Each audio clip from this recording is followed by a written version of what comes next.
ओम शांति। 25 जनवरी 2025 के ईश्वरीय महावाक्य। पहले सुनते हैं मुरली के मुख्य पॉइंट्स। बाबा ने कहा, बहुत जन्मों के अंत में यहाँ तुम एकदम तमोप्रधान बैगर बन गए थे, अब फिर से प्रिंस बन रहे हो।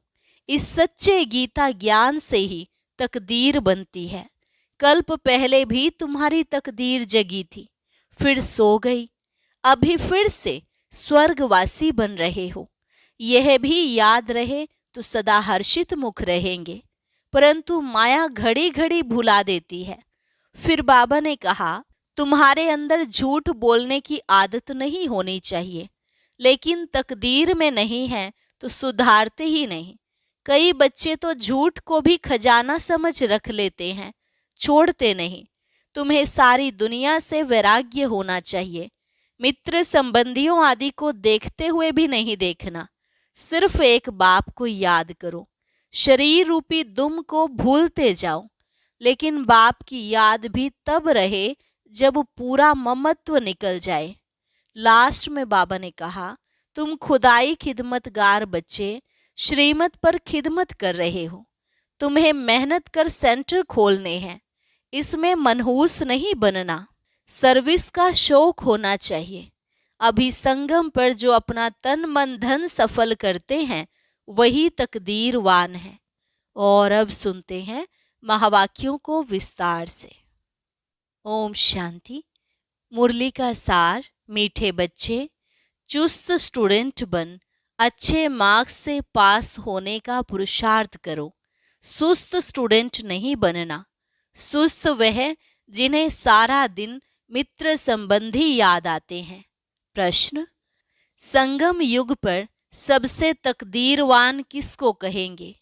उत्तर, जिन्होंने अपना तन मन धन सब सफल किया है व कर रहे हैं, वो हैं तकदीरवान। कोई कोई तो बहुत मनहूस होते हैं, फिर समझा जाता है तकदीर में नहीं है। समझते नहीं कि विनाश सामने खड़ा है, कुछ तो कर लें। तकदीरवान बच्चे समझते हैं, बाप अभी सम्मुख आया है, हम अपना सब कुछ सफल कर लें। हिम्मत रख, अनेकों का भाग्य बनाने के निमित्त बन जाएं। गीत, तकदीर जगाकर आई हूँ। ओम शांति। यह तो तुम बच्चे तकदीर बना रहे हो। गीता में श्री कृष्ण का नाम डाल दिया है और कहते हैं, भगवानुवाच मैं तुमको राजयोग सिखाता हूँ। अब कृष्ण भगवानुवाच तो है नहीं, यह श्री कृष्ण तो एम ऑब्जेक्ट है। फिर शिव भगवानुवाच कि मैं तुमको राजाओं का राजा बनाता हूँ, तो पहले जरूर प्रिंस कृष्ण बनेंगे। बाकी कृष्ण भगवानुवाच नहीं है। कृष्ण तो तुम बच्चों की एम ऑब्जेक्ट है। यह पाठशाला है, भगवान पढ़ाते हैं, तुम सब प्रिंस प्रिंसेस बनते हो। बाप कहते हैं, बहुत जन्मों के अंत के भी अंत में मैं तुमको यह ज्ञान सुनाता हूँ, फिर सो श्री कृष्ण बनने के लिए। इस पाठशाला का टीचर शिव बाबा है, श्री कृष्ण नहीं। शिव बाबा ही दैवी धर्म की स्थापना करते हैं। तुम बच्चे कहते हो, हम आए हैं तकदीर बनाने। आत्मा जानती है हम परमपिता परमात्मा से अब तकदीर बनाने आए हैं। यह है प्रिंस प्रिंसेस बनने की तकदीर। राजयोग है ना। शिव बाबा द्वारा पहले पहले स्वर्ग के 2 पत्ते राधे कृष्ण निकलते हैं। यह जो चित्र बनाया है यह ठीक है, समझाने के लिए अच्छा है। गीता के ज्ञान से ही तकदीर बनती है। तकदीर जगी थी सो फिर फूट गई। बहुत जन्मों के अंत में तुम एकदम तमोप्रधान बैगर बन गए हो, अब फिर प्रिंस बनना है। पहले तो जरूर राधे कृष्ण ही बनेंगे, फिर उन्हों की भी राजधानी चलती है, सिर्फ एक तो नहीं होगा ना। स्वयंवर बाद राधे कृष्ण सो फिर लक्ष्मी नारायण बनते हैं। नर से प्रिंस व नारायण बनना एक ही बात है। तुम बच्चे जानते हो, यह लक्ष्मी नारायण स्वर्ग के मालिक थे। जरूर संगम पर ही स्थापना हुई होगी, इसलिए संगम युग को पुरुषोत्तम युग कहा जाता है। आदि सनातन देवी देवता धर्म की स्थापना होती है, बाकी और सब धर्म विनाश हो जाएंगे। सतयुग में बरोबर एक ही धर्म था।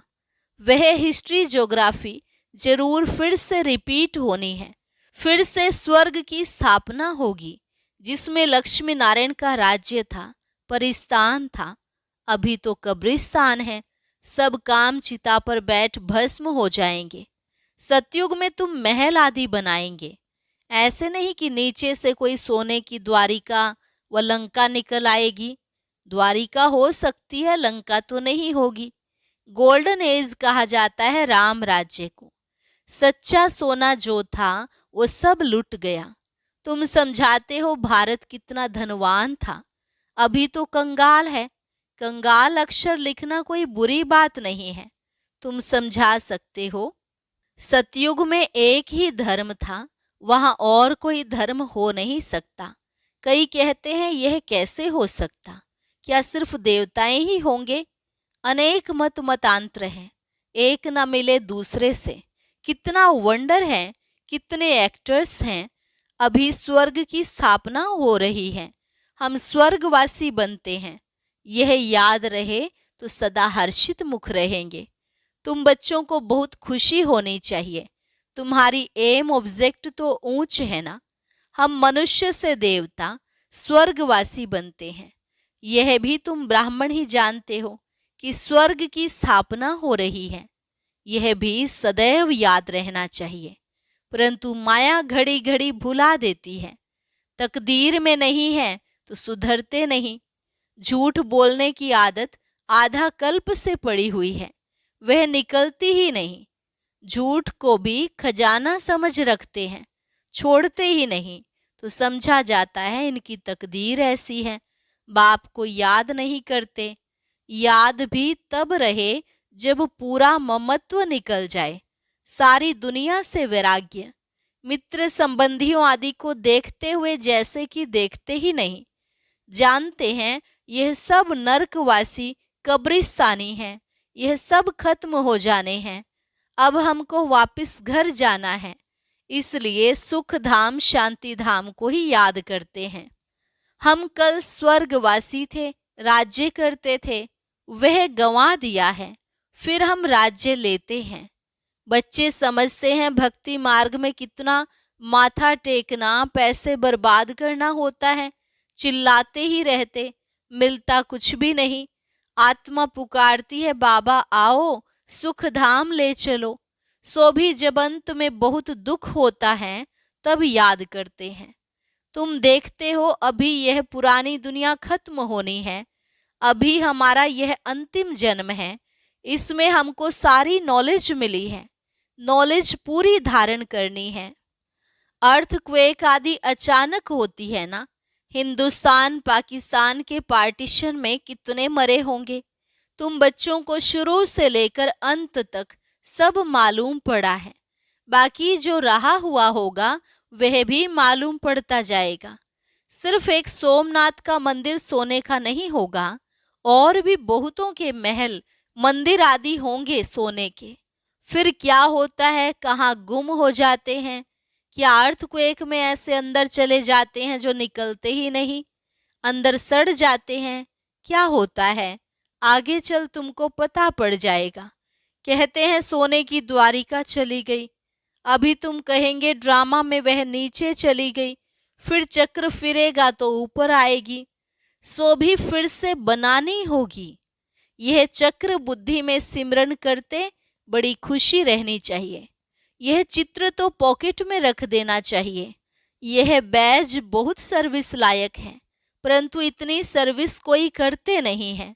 तुम बच्चे ट्रेन में भी बहुत सर्विस कर सकते हो, परंतु कोई भी कभी समाचार लिखते नहीं है कि ट्रेन में क्या सर्विस की। थर्ड क्लास में भी सर्विस हो सकती है। जिन्होंने कल्प पहले समझा है, जो मनुष्य से देवता बने हैं वही समझेंगे। मनुष्य से देवता गाया जाता है। ऐसे नहीं कहेंगे कि मनुष्य से क्रिश्चियन व मनुष्य से सिख, नहीं। मनुष्य से देवता बने, अर्थात आदि सनातन देवी देवता धर्म की स्थापना हुई। बाकी सब अपने अपने धर्म में चले गए। झाड़ में दिखाया जाता है फलाने फलाने धर्म फिर कब स्थापन होंगे। देवताएं हिंदू बन गए, हिंदू से फिर और धर्मों में कन्वर्ट हो गए। वह भी बहुत निकलेंगे जो अपने श्रेष्ठ धर्म कर्म को छोड़ दूसरे धर्मों में जाकर पड़े हैं, वह निकल आएंगे। पीछे थोड़ा समझेंगे, प्रजा में आ जाएंगे। देवी देवता धर्म में सब थोड़े ही आएंगे, सब अपने अपने सेक्शन में चले जाएंगे। तुम्हारी बुद्धि में यह सब बातें हैं। दुनिया में क्या क्या करते रहते हैं, अनाज के लिए कितना प्रबंध रखते हैं, बड़ी बड़ी मशीनें लगाते हैं, होता कुछ भी नहीं है।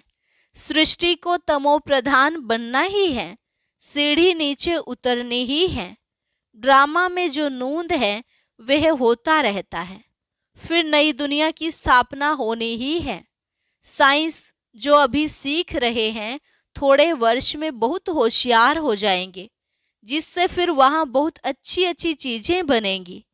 यह साइंस वहाँ सुख देने वाली होगी। यहाँ सुख तो थोड़ा है, दुख बहुत है। इस साइंस को निकले कितने वर्ष हुए हैं।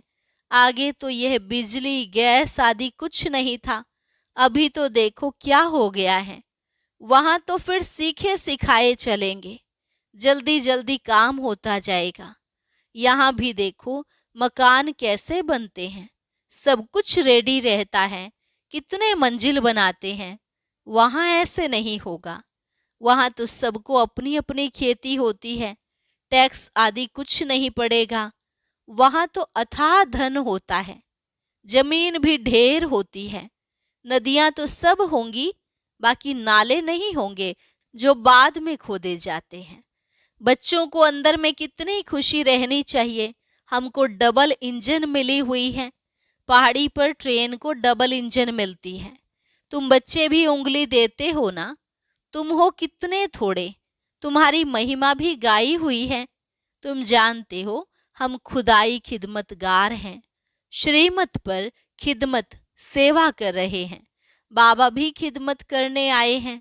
एक धर्म की स्थापना अनेक धर्मों का विनाश करा देते हैं। थोड़ा आगे चलकर देखेंगे बहुत हंगामे होंगे। अभी भी डर रहे हैं कहाँ लड़कर बॉम्ब्स न चला दें। चिंगारी तो बहुत लगती रहती है, घड़ी घड़ी आपस में लड़ते रहते हैं। बच्चे जानते हैं पुरानी दुनिया खत्म होनी ही है, फिर हम अपने घर चले जाएंगे। अभी 84 का चक्र पूरा हुआ है, सब इकट्ठे चले जाएंगे। तुम्हारे में भी थोड़े हैं जिनको घड़ी घड़ी याद रहती है। ड्रामा अनुसार चुस्त और सुस्त दोनों प्रकार के स्टूडेंट हैं। चुस्त स्टूडेंट्स अच्छी मार्क्स से पास हो जाते हैं। सुस्त जो होगा उनका तो सारा दिन लड़ना झगड़ना ही होता रहता है, बाप को याद नहीं करते। सारा दिन मित्र संबंधी ही बहुत याद आते रहते हैं। यहाँ तो सब कुछ भूल जाना होता है। हम आत्मा हैं, यह शरीर रूपी दुम लटका हुआ है। हम कर्मातीत अवस्था को पालेंगे, फिर यह दुम छूट जाएगा। यही फिक्र है, कर्मातीत अवस्था हो जाए तो यह शरीर खत्म हो जाए, हम श्याम से सुंदर बन जाएं। मेहनत तो करनी है ना। प्रदर्शनी में देखो कितनी मेहनत करते हैं। भोपाल से महेंद्र ने कितनी हिम्मत दिखाई है, अकेला कितनी मेहनत से प्रदर्शनी आदि करते हैं। मेहनत का फल भी तो मिलेगा ना। एक ने कितनी कमाल की, कितनों का कल्याण किया है। मित्र संबंधियों आदि की मदद से ही कितना काम किया है, कमाल है। मित्र संबंधियों को समझाते हैं यह पैसे आदि सब इस कार्य में लगाओ, रख कर क्या करेंगे। सेंटर भी खोला है हिम्मत से, कितनों का भाग्य बनाया है। ऐसे 5-7 निकलें तो कितनी सर्विस हो जाए। कोई कोई तो बहुत मनहूस होते हैं, अर्थात कंजूस। फिर समझा जाता है तकदीर में नहीं है, समझ से नहीं, विनाश सामने खड़ा है, कुछ तो कर लें। अभी मनुष्य जो दान करेंगे ईश्वर अर्थ, कुछ भी मिलेगा नहीं। ईश्वर तो अभी आया हुआ है, स्वर्ग की राजाई देने, दान पुण्य करने वालों को कुछ भी मिलेगा नहीं। संगम पर जिन्होंने अपना तन मन धन सब सफल किया है, वह कर रहे हैं, वह हैं तकदीरवान। परंतु तकदीर में नहीं है तो समझते ही नहीं। तुम जानते हो वह भी ब्राह्मण है, हम भी ब्राह्मण हैं। हम हैं प्रजापिता ब्रह्मा कुमार कुमारियां, इतने ढेर ब्राह्मण। वह है कुख वंशावली, तुम हो मुख वंशावली। शिव जयंती संगम पर होती है। अब स्वर्ग बनाने लिए बाप मंत्र देते हैं, मन मना भव। मुझे याद करो तो तुम पवित्र बन पवित्र दुनिया का मालिक बन जाएंगे। ऐसे युक्ति से पर्चे छपाने चाहिए। दुनिया में मरते तो बहुत है ना, जहां भी कोई मरे तो वहां पर्चे बांटने चाहिए। बाप जब आते हैं तभी पुरानी दुनिया का विनाश होता है और उसके बाद स्वर्ग के द्वार खुलते हैं। अगर कोई सुख धाम चलना चाहे तो यह मंत्र है, मन मना भव। ऐसा रसीला छपा हुआ पर्चा सबके पास हो। शमशान में भी बांट सकते हो। बच्चों को सर्विस का शौक चाहिए। सर्विस की युक्तियां तो बहुत बतलाते हैं, यह तो अच्छी रीति लिख देना चाहिए। एम ऑब्जेक्ट तो लिखा हुआ है, समझाने की बड़ी अच्छी युक्ति चाहिए। अच्छा, मीठे मीठे सिकिलधे बच्चों प्रति माता पिता बाप दादा का याद प्यार और गुड मॉर्निंग। रूहानी बाप की रूहानी बच्चों को नमस्ते। रूहानी बच्चों की रूहानी बाप दादा को नमस्ते नमस्ते, गुड मॉर्निंग। धारणा के लिए मुख्य सार। पहली पॉइंट, कर्मातीत अवस्था को प्राप्त करने के लिए इस शरीर रूपी दुम को भूल जाना है। एक बाप के सिवाय कोई मित्र संबंधी आदि याद ना आए, यह मेहनत करना है। श्रीमत पर खुदाई खिदमतगार बनना है। तन मन धन सब सफल कर अपनी ऊंच तकदीर बनानी है। वरदान, कर्म भोग रूपी परिस्थिति की आकर्षण को भी समाप्त करने वाले संपूर्ण नष्टो मोहा भव। कर्म भोग रूपी परिस्थिति की आकर्षण को भी समाप्त करने वाले संपूर्ण नष्टो मोहा भव। अभी तक प्रकृति द्वारा बनी हुई परिस्थितियां अवस्था को अपनी तरफ कुछ न कुछ आकर्षित करती हैं। सबसे ज्यादा अपनी देह के हिसाब किताब रहे हुए कर्म भोग के रूप में आने वाली परिस्थिति अपनी तरफ आकर्षित करती है। जब यह भी आकर्षण समाप्त हो जाए तब कहेंगे संपूर्ण नष्टो मोहा। कोई भी देह की व देह के दुनिया की परिस्थिति स्थिति को हिला नहीं सके, यही संपूर्ण स्टेज है। जब ऐसी स्टेज तक पहुंच जाएंगे तब सेकंड में अपने मास्टर सर्वशक्तिवान स्वरूप में सहज स्थित हो सकेंगे। स्लोगन, पवित्रता का व्रत सबसे श्रेष्ठ सत्यनारायण का व्रत है। इसमें ही अतीन्द्रिय सुख समाया हुआ है। पवित्रता का व्रत सबसे श्रेष्ठ सत्यनारायण का व्रत है, इसमें ही अतीन्द्रिय सुख समाया हुआ है। अच्छा, ओम शांति। आज बाबा का एक नया गीत रिलीज हुआ है, सभी भाई बहनें इसे जरूर सुने। अभी गीत को सुनने के लिए ऊपर दिए गए बॉक्स पर क्लिक करें।